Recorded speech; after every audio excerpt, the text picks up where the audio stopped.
everybody, it's Ash here from Thermomixing with the Conscious Jungle. You're in the kitchen with me again, and tonight I'm cooking up another healthy, yummy lunchbox snack. So normally what my kids have for breakfast is I make up this really tasty toasted muesli, and they have that with some yogurt and some fresh fruit. But the weather is turning, and as we enter these colder winter months, nobody's eating my muesli. Everybody's having porridge for breakfast. So this jar of goodness has been sitting in the top of the pantry, and if I don't use it up soon, it's going to become stale and not as tasty. So I thought what I might do is I'm going to whip my muesli up into a bliss ball that will go into the lunchbox. So the recipe I'm cooking today is completely adaptable depending on what kind of muesli you're choosing to use. This muesli has some pepitas and some chia seeds, some almonds, and a whole bunch of different types of dried fruit.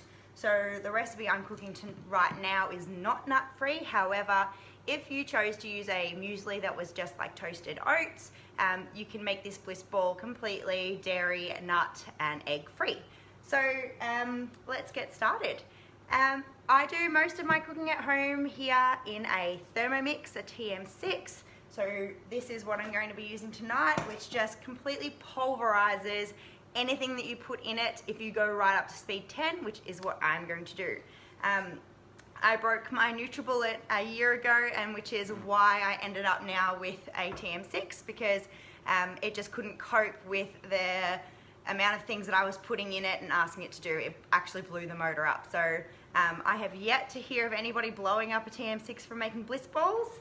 So let's get going. I'm going to slide across, because of my camera you can't actually see my screen, but this is all a little screen in front here, and I've just scrolled across and I'm going to click on my scales, and I'm going to add in 80 grams of muesli. So as you can see, 80 grams, I've still got a lot left over. So I'm going to be making these bliss balls multiple times, and I'm going to put them in my freezer. So I'll make as many as it takes to use up all of this muesli, so I'm not wasting anything. I'm going to tear my scales now, and a lot of bliss balls, they usually ask for medjool dates, but I'm not using medjool dates. I'm using sultanas. So really great sultanas, Australian grown, you know, up in Mildura. I think it's Mildura, where we grow a lot of grapes and a lot of sultanas, dried sultana sunraysia and all of that, Yarrawonga, I think. Throwing out a lot of words there. So it's great to use something that's a Victorian product as well, rather than our medjool dates. We're going in with 250 grams of sultanas.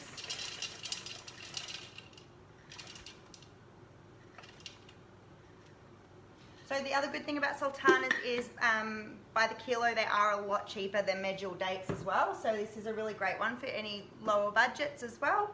I'm going to put in 1 teaspoon of vanilla, and I like to wing it. That was roughly a teaspoon. And I'm going to put in 1 tablespoon of cocoa powder, cacao powder, however you like to say it, or whichever you choose to use. And that is all of the ingredients. So we are going to roll the finished product in some toasted coconut, or just some desiccated coconut.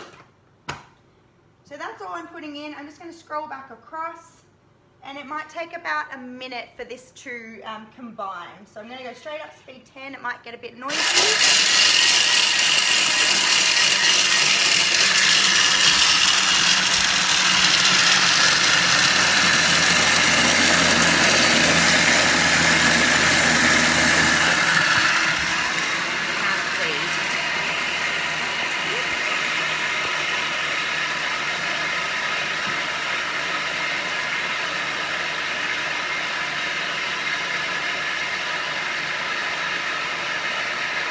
So I'm just going to stop that at 30 seconds and we'll have a look. I'll show you what the consistency is looking like.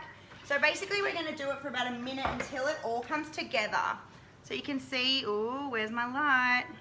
You can see it's still kind of crummy. My hands are clean.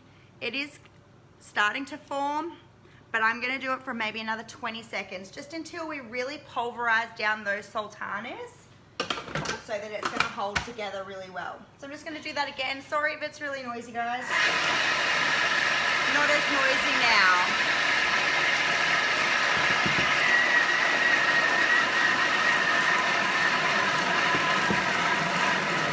You hear the change? All right. That's changing now and starting to wobble around the bench. So that's, open please.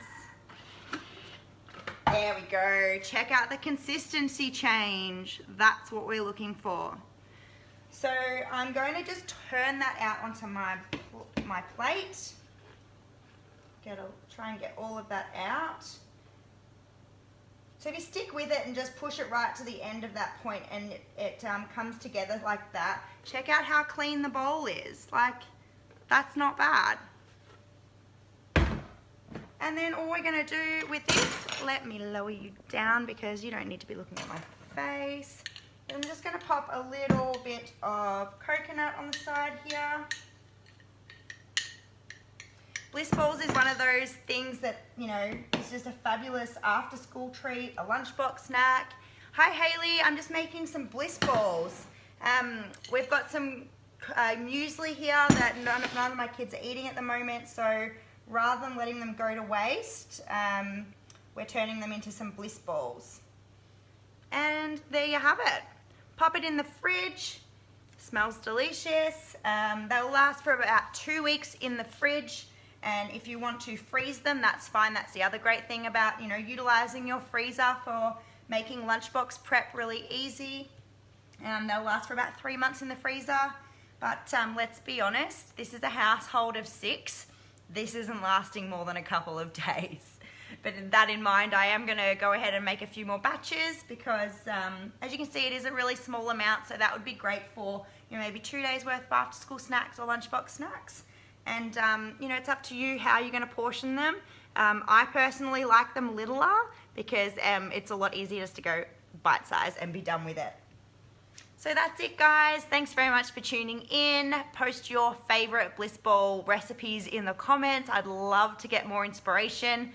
There's so many different recipes out there for Bliss Balls, you know, carrot cake Bliss Balls, raspberry Bliss Balls, ones with added protein powder. Go nuts, get creative, make your own different type of Bliss Ball. That's it from me. I'll see you next week. Bye, guys.